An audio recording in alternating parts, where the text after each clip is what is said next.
আপোনালোক সকলোৱে জানে যে আমি কৃষক মুক্তি সংগ্ৰাম সমিতিয়ে স্মাৰ্ট মিটাৰৰ বিৰুদ্ধে ধাৰাবাহিকভাৱে প্ৰতিবাদ সাব্যস্ত কৰি আহিছিলোঁ আৰু স্মাৰ্ট মিটাৰৰ বিৰুদ্ধে যি ধৰণেৰে 100 টকাৰ বিল ৰাতিটোৰ ভিতৰতে 1000 টকা 200 টকাৰ বিল ৰাতিটোৰ ভিতৰতে 2000 টকা পৰ্যন্ত বৃদ্ধি কৰা হৈছিল আৰু স্মাৰ্ট মিটাৰ সংস্থাপনৰ ক্ষেত্ৰত যি ধৰণে চৰকাৰী নীতি নিয়ম সকলো জলাঞ্জলি দিয়া হৈছিল আৰু স্মাৰ্ট মিটাৰ প্ৰথম অৱস্থাত ইণ্ডাষ্ট্ৰি হাই ভ্যালু কমাৰ্চিয়েল আৰু কমাৰ্চিয়েলৰ ক্ষেত্ৰত সংস্থাপন কৰিবৰ কাৰণে আহিছিল কিন্তু তাৰ বিপৰীতে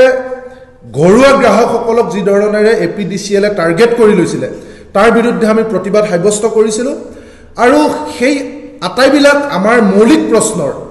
এপিডিচিএল শক্তি বিভাগৰ অসম চৰকাৰে কোনো ধৰণৰ উত্তৰ দিব পৰা নাছিল যাৰ কাৰণে গ্ৰাহকসকলে অতিষ্ঠ হৈ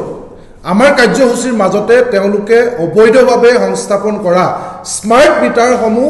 উপসংমণ্ডল কাৰ্যালয়বিলাকত এপিডিচিএলৰ জমা দিবৰ কাৰণে বাধ্য হৈছিল সেই সময়তে আমি দেখিলোঁ যে এই আন্দোলনটো চলি থকা অৱস্থাতে অসমৰ মাননীয় মুখ্যমন্ত্ৰী ডাঙৰীয়াই তেওঁ কৈছিল যে আমি স্মাৰ্ট মিটাৰ অৰ্থাৎ বিদ্যুতৰ বিল কম কৰিম হ্ৰাস কৰিম তেওঁ এই শেষৰ দিনকেইটাত মুখত আখৈ ফুটা দি ফুটি আছে যে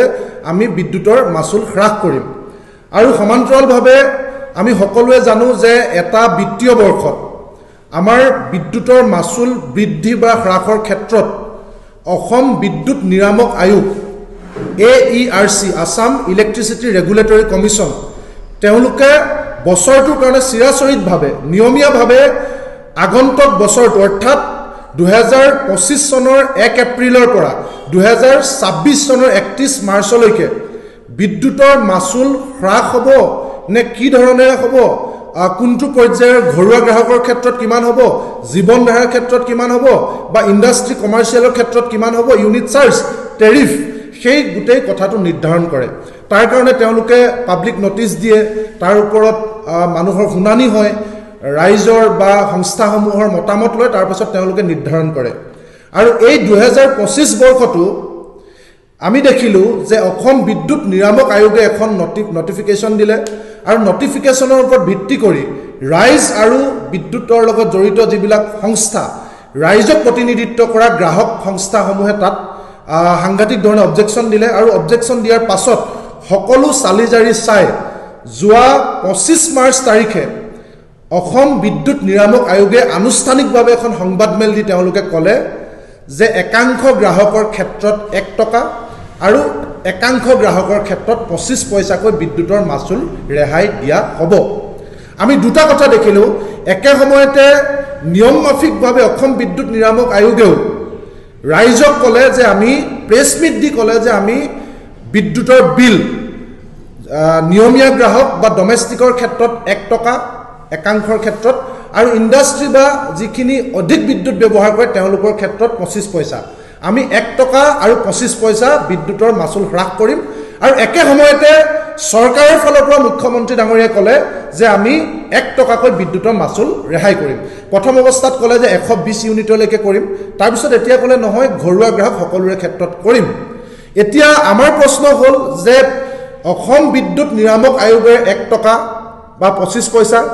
আৰু অসম চৰকাৰৰ ফালৰ পৰা নিজা উদ্যোগত 1 টকা গতিকে 1+1 2 টকাকৈ প্ৰতি ইউনিটত বিদ্যুতৰ মাচুল যোৱাকালিৰ পৰা 1 এপ্ৰিলৰ পৰা সকলো বিদ্যুতৰ গ্ৰাহকে ৰেহাই পাব লাগে কিন্তু আমাৰ প্ৰশ্ন হ'ল যি সময়ত এপিডিচিএলে মানুহৰ ঘৰত স্মাৰ্ট মিটাৰ লগাইছে যি সময়ত তেওঁলোকে স্মাৰ্ট পদ্ধতিৰে মানুহৰ বিদ্যুতৰ বিল সংগ্ৰহ কৰিম বুলি কৈছে সেই স্মাৰ্ট মিটাৰ ব্যৱহাৰ কৰা এপিডিচিএলে 25 তাৰিখে অসম বিদ্যুৎ নিয়ামক আয়োগে ঘোষণা কৰা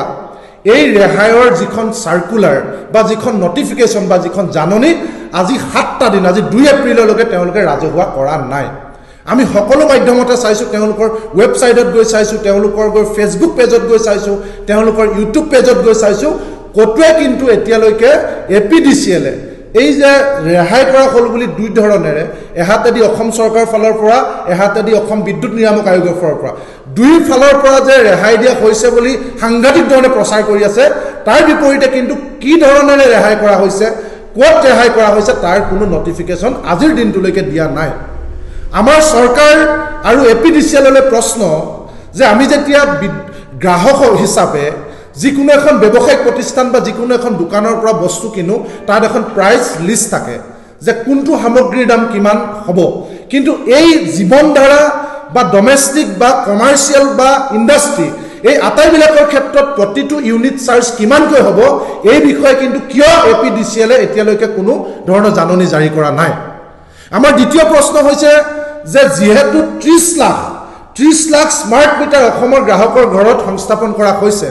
গতিকে 30 লাখ গ্ৰাহকে এতিয়া প্ৰিপেইডত পইচা দিব লগা হৈছে অৰ্থাৎ 30 লাখ গ্ৰাহকে এতিয়া এপিডিচিএলক আগতীয়াকৈ পইচা দিব লগা হৈছে বিদ্যুতৰ কাৰণে আপোনালোক সকলোৱে জানে যদি পইচা শেষ হৈ যায় তেতিয়াহ'লে ৰাতি 12 বজাতো কাৰেণ্ট কাটি দিয়ে তেনেস্থলত আমাৰ পৰা আগতীয়াকৈ টকা চুচি লৈ এতিয়া ক'ত কেনেকৈ কাটিছে সেই বিষয়ে গ্ৰাহকক জানিবলৈ নিদিয়ে আমাৰ পৰা আগতীয়াকৈ আগধন তেওঁলোকে লৈ লৈছে লৈ লোৱাৰ পিছত এতিয়া ক'ত কাটিছে কি মন যায় কাটিছে কেই টকাকৈ কাটিছে কেই মিনিটত কাটিছে কিমান টকা কাটিব কেতিয়া কাটিব তাৰ কোনো ধৰণৰ জাননী তেওঁলোকৰ পৰা নাই স্মাৰ্ট মিটাৰৰ আটাইতকৈ ডাঙৰ সমস্যাটো হৈছে এইটো আমি বাৰম্বাৰ অসমৰ গ্ৰাহকসকলক কৈ আহিছিলোঁ যে স্মাৰ্ট মিটাৰ কেৱল আৰু কেৱল লুণ্ঠনৰ আহিলা স্মাৰ্ট মিটাৰ জৰিয়তে যেতিয়াই মন যায় যিমান মন যায় তেওঁলোকে গ্ৰাহকৰ পৰা বিদ্যুৎ মাচুল আদায় কৰিব পাৰিব তাৰ একমাত্ৰ জ্বলন্ত প্ৰথমটো মানুহক লুণ্ঠন চলোৱাৰ আহিলা হৈছে যে মানুহক ভালৰি লগাই কৈ দিয়া হৈছে যে তোমালোকক চৰকাৰৰ ফালৰ পৰা 1 টকা আৰু নিৰাময়ক আয়োগৰ ফালৰ পৰা 1 টকা অৰ্থাৎ 2 টকাকৈ প্ৰতি ইউনিটত মাচুল ৰেহাই দিয়া হৈছে কিন্তু গ্ৰাহকক জানিবলৈ দিয়া হোৱা নাই